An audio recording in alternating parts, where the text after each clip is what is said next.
आजकल दल बदल पर बहुत चर्चा हो रही है, बड़ी बातें हो रही हैं कि नैतिकता अनैतिकता की बात हो रही है कि जो छोड़ के जा रहे हैं वो गद्दारी कर रहे हैं, उस पार्टी से गद्दारी कर रहे हैं जो जिसने उसको टिकट दिया और जिसके सिद्धांतों पर वो अब तक चल रही थी। लेकिन सच्चाई ये नहीं है। सच्चाई ये है कि वे लोग जो अभी जनादेश आया हाल ही में या इस बीच जो भी 2024 के बाद जो जनादेश आया वह उसका पालन कर रहे हैं। मैं दो पार्टियों की बात कर रहा हूँ फिलहाल। मैं अभी यूपी की बात नहीं कर, पहले मैं बात कर रहा हूँ महाराष्ट्र की उद्धव सेना की, यूबीटी शिवसेना की बात कर रहा हूँ। आज नहीं, ये दो ढाई ढाई ढाई साल जब उसकी सरकार चली उद्धव ठाकरे की, उससे मिल करके कांग्रेस और एनसीपी मिलाकर के महाविकास अघाड़ी की जब इन्होंने सरकार बनाई तो तब से क्या क्या चेंज हुआ। तो जो आम आदमी था, जो शिव सैनिक था, वो जो है बड़ा आहत हुआ। देखिए, पदों में जो लोग बैठे हैं वो अपने स्वार्थ के लिए बैठे हैं, चाहे उद्धव ठाकरे हो या उनका मंत्रिमंडल हो, जो भी लोग थे वो स्वार्थ में बैठे थे। लेकिन उन्होंने जो उनकी बात बाला साहब ठाकरे की जो नीतियां थी उसके जस्ट उलट उन्होंने काम किया। बाला साहब ठाकरे क्या करते हैं, बाला साहब ठाकरे ने कभी भी सत्ता में बैठे नहीं हो, वो सत्ता का संचालन करते थे बाहर से बैठ करके। वो कभी नहीं चाहते थे कि मैं और मेरा परिवार जो है सत्ता में रहे। ये जरूर चाहते थे कि मेरा बेटा मेरे बाद उत्तराधिकारी बने, लेकिन ये नहीं चाहते थे कि वो सत्ता में डायरेक्ट आए। दूसरी बात, वह हिंदुत्व के प्रबल वो थे, समर्थक थे। वो खुलेआम कहते थे, उनको बल्कि जनता ही कहती थी हिंदू हृदय सम्राट बाला साहब ठाकरे को। बाला साहब ठाकरे को ऐसा नहीं बोलते खाली बाला साहब ठाकरे या बाला साहब या ठाकरे, नहीं, हिंदू हृदय सम्राट बाला साहब ठाकरे। अब आप सोचिएगा कि जब उद्धव ठाकरे ने सत्ता के लिए बिल्कुल अपने से जिनके खिलाफ सत्ता में, जिनके खिलाफ उन्होंने चुनाव लड़े, उनके साथ मिल गए, और जिनके साथ वो लड़े, मिलकर के लड़े जिनके साथ, उनको जो है धोखा देकर के चले गए, तो शिव सैनिकों पे क्या बीती होगी भाई। शिव सैनिकों का कोई वो तो है नहीं, वो कोई पद में तो है नहीं, लेकिन जो आम शिव सैनिक है वो इनके साथ था, वो बाला साहब ठाकरे की नीतियों के साथ था। बाला साहब ठाकरे वो व्यक्ति थे जिन्होंने जब ये राम मंदिर और बाबरी मस्जिद का जो ढांचा जब ढा गया था तो उन्होंने कहा हाँ मेरे शिव सैनिकों ने तोड़ा, जबकि अच्छे अच्छे लोग नहीं बोल पा रहे थे, लेकिन उन्होंने कबूल किया। और हिंदुत्व पे वो इतने प्रबल थे कि एक बार उनको चुनाव आयोग ने 6 साल के लिए मतदान से वंचित कर दिया। उन्होंने अपील भी नहीं करी और वो अपने सिद्धांत में खड़े रहे। वो कहना मैं अपील करूंगा और मैं जहां पर खड़ा हूं, जो मेरी विचारधारा है, मैं उसी पे रहूंगा। लेकिन उनके बेटे जो उद्धव हैं, उन्होंने सारी की सारी नीतियां बदल दी और पूरे के पूरे जो उनके समर्थक थे उनको जो है आघात पहुंचाया। तो ये तो अल्टीमेटली कोई चुनता कौन है, जनता चुनती है। तो उस भावना के जब बिल्कुल विपरीत गए तो इवन जो एमएलए थे उनके अंदर भी एक वो हो रहा था, आक्रोश हो रहा था, या जो कुछ हो रहा है ये गलत हुआ।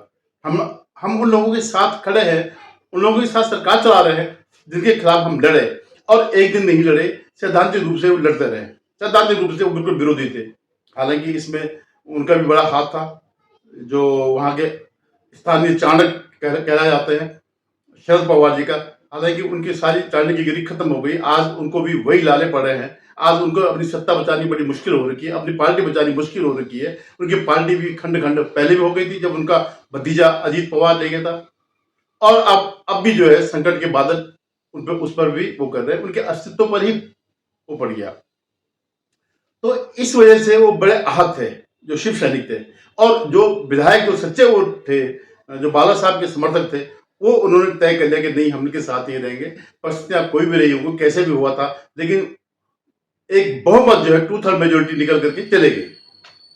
वो जो है जाकर के उसने बीजेपी के साथ सरकार बनाई, उसी बीजेपी के साथ जिसके साथ वो मिलकर लड़े थे और जीते थे। तो ये कहना कि साहब ये उन्होंने वो किया, जब आपका नेतृत्व ही ऐसा हो, अपने सिद्धांतों के खिलाफ चले जाए, बिल्कुल उल्टी राह पे चले, तो इसमें उससे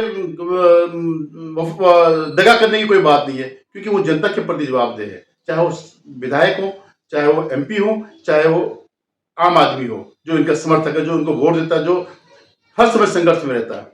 मैं किसी भी पार्टी की बात करूं, इवन चाहे बीजेपी हो, भले ही बीजेपी में बाहर के लोगों को प्रतिष्ठित किया जाता है, लेकिन जो बीजेपी के समर्थक है वो आज भी वहीं पर खड़े हैं, क्योंकि वो उनको मालूम है कि बीजेपी का जो सिद्धांत है उस पर वो अडिग है। जो चाहे वो 2 सीट में जब भी रही हो तब भी वो उसके अपने सिद्धांत नहीं बदले, आज भी नहीं बदले। अगर वो 370 पे खड़ी थी तो आज भी खड़ी थी, राम मंदिर के उसमें खड़ी थी तो आज भी खड़ी है। मतलब बात वो जो है, जो उन्होंने अपने तय किए हैं मानदंड, वो उस पर खड़ी है।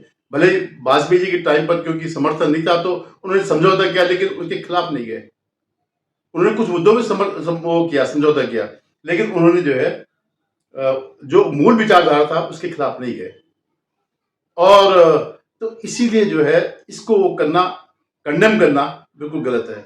आप आरोप भले ही लगाते रहे कि 50 खो के जब ये विधायक गए थे तो संजय राउत जो इनका मोटर माउथ है, जो हर समय बकबक करता रहता है, गाली गलौज करता रहता है, उसने भले आरोप लगाए हैं।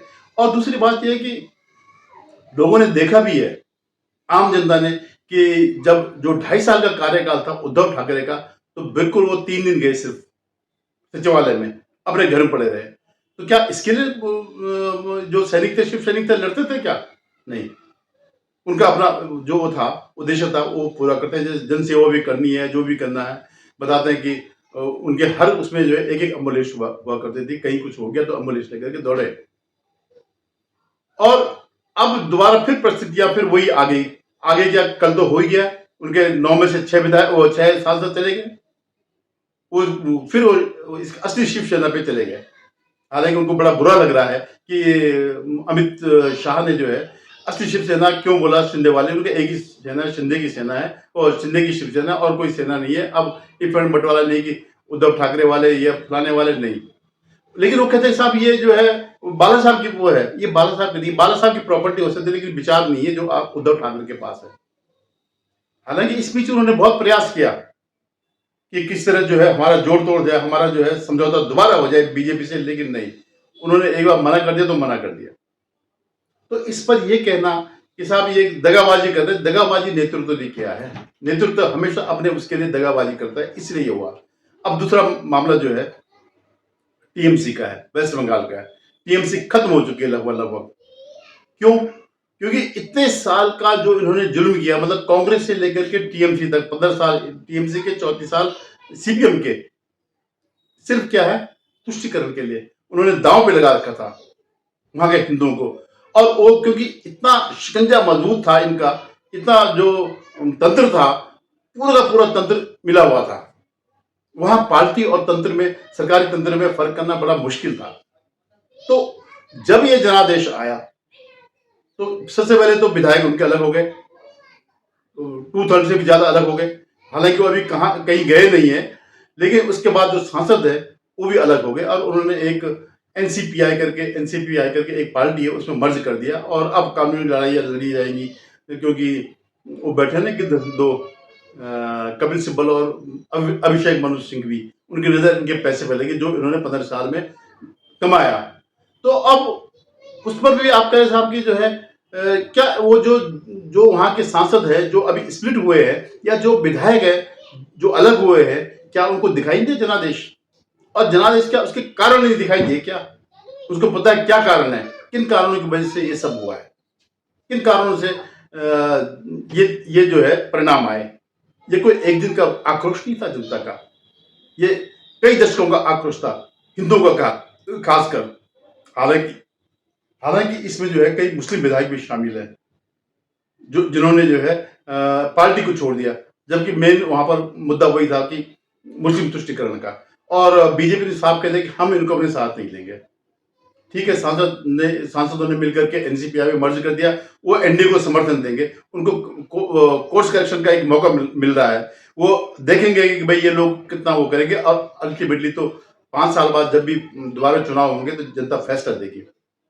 लेकिन मुझे नहीं लगता है कि दोबारा जो है टीएमसी की वापिस होगी, क्योंकि उन पर भी राहु लगा हुआ है। अब वो जो मुस्लिम वोट है, जिस बेस पर वो करते हैं, जिस बेस पर उन्होंने अपनी सरकार चलाई 15 साल तक, तुष्टिकरण, उसका दावेदार राहुल गांधी है, ये स्पष्ट है। क्योंकि राहुल गांधी इस समय देश में मुस्लिम समाज का एकमात्र नेता बनना चाह रहा है, और इससे जो है, और इसमें दो राय भी नहीं है, लगभग जहां वो विभाजन की स्थिति न हो वहां वो एकमात्र वो है, दावेदार है।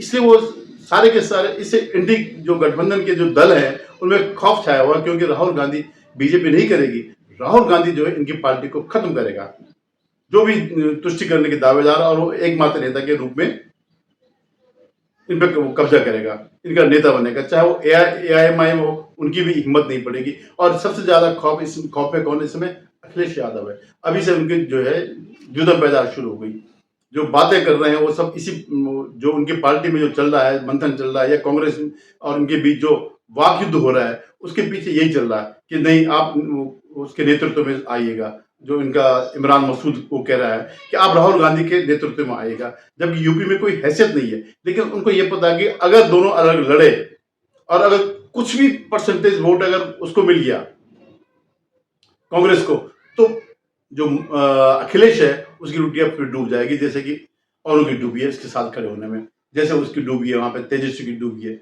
इस ढंग से। और जब से इन्होंने डीएमके के साथ धोखा दिया, तब से कोई इस पर विश्वास करने को तैयार नहीं है। उनको पता है कि ये आदमी जो है कभी भी धोखा दे सकता है, तो ये भी एक इमेज बन गई है। तो मेरा कहने का मतलब ये है कि इसको जो है गद्दारी न माना जाए किसी नेतृत्व के साथ। अगर नेतृत्व ही आपका गलत हो और जनादेश उसके बिल्कुल अपोजिट हो, तो दल बदल जो है ये दल बदल नहीं है, ये जो है जनादेश का सम्मान है। इस बात को जो है, भले ही आज के जो वो है टीवी डिबेट में या जितने भी बुद्धिजीवी हैं जो एंटी बीजेपी है, वो इस बात को बार बार उठा रहे कि नहीं साहब ये हो रहा, हालांकि इससे पहले दल बदल बहुत हुआ करता था, कोई नई बात नहीं है। और ये तो संवैधानिक रूप से अगर 2/3 चले गए तो अपने आप ही दल बदल हो गया, इसमें तो कुछ वो हो ही नहीं गया। लेकिन जो मॉरल ग्राउंड जो ले रहे हैं, तब इन्होंने मॉरल ग्राउंड नहीं लिया। जब 2021 के चुनाव में टीएमसी ने जीत के बाद हिंदुओं पर अत्याचार किया, वहां के लोगों को असम जाना पड़ा। आरजीकर जो मेडिकल कॉलेज है उसमें जो उस महिला के साथ हुआ, या शाहजहां शेख ने जो कुछ भी किया, तब इनके पास मॉरल नहीं था। तब मॉरल का जो है वो जो पोटली होती है ना, वो ताक में रखी हुई थी। तो मेरा फिर भी यही कहना है कि जो है ये सब सही है जो वो कर रहे हैं, उनको अपना भविष्य देखना है, और वो ऐसी नीतियों पर लगातार नहीं चल सकते जो जन विरोधी हो। तो वो जो कर रहे हैं, जनादेश का सम्मान कर रहे हैं, इसमें कोई उसकी बात नहीं है। आपसे निवेदन, आप मेरे चैनल को सब्सक्राइब करिएगा, शेयर कीजिएगा और अपने राय जरूर दीजिएगा। धन्यवाद।